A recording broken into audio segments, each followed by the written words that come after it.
On va pas tarder à rallumer le chauffage et c'est le moment ou jamais de faire réviser sa chaudière avant l'hiver. Ça vous évitera bien des désagréments. À Seclin, dans le Nord, William Roset, Gauthier de Lobette. Une révision complète pour la chaudière de Marcel. Comme chaque année, à l'arrivée de l'automne, il s'assure que son système de chauffage fonctionne.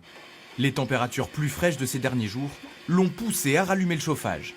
C'est un déclic aussi, puisque l'été est passé, et donc on y pense maintenant, mais il ne faut pas attendre de novembre ou décembre, et on risque d'avancer en hiver sans que le nettoyage soit fait. Un entretien obligatoire depuis 2009. Vérification des pièces, nettoyage en profondeur, la chaudière est minutieusement inspectée. Pour Isabelle, c'est aussi l'occasion de donner quelques astuces à ses clients. Et on se doit de conseiller le client.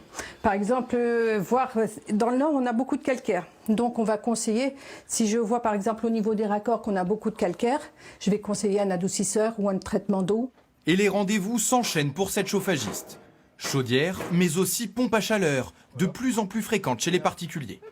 Comme ici chez Thierry, un crédit d'impôt l'a incité à se convertir à ce système moins énergivore. De quoi faire des économies. Par mois, 96 €. Pour moi, c'est vraiment intéressant. Ça fait 8 ans que je l'ai, c'est vraiment intéressant. Chaque année, à partir du mois de septembre, de nombreux Français anticipent pour faire réviser leur chaudière. Cette entreprise connaît d'ailleurs en ce moment un pic d'activité. C'est la période de chauffe. Puis les gens se cantonnent encore à cette période-là, à appeler pour faire leurs entretiens. En fin de révision, un certificat d'entretien est délivré. De quoi être paré à affronter l'hiver. Et à propos de chauffage, une fois n'est pas coutume, les tarifs réglementés du gaz baissent aujourd'hui, 1er octobre, de 2,4% en moyenne. Les factures vont donc diminuer pour des millions de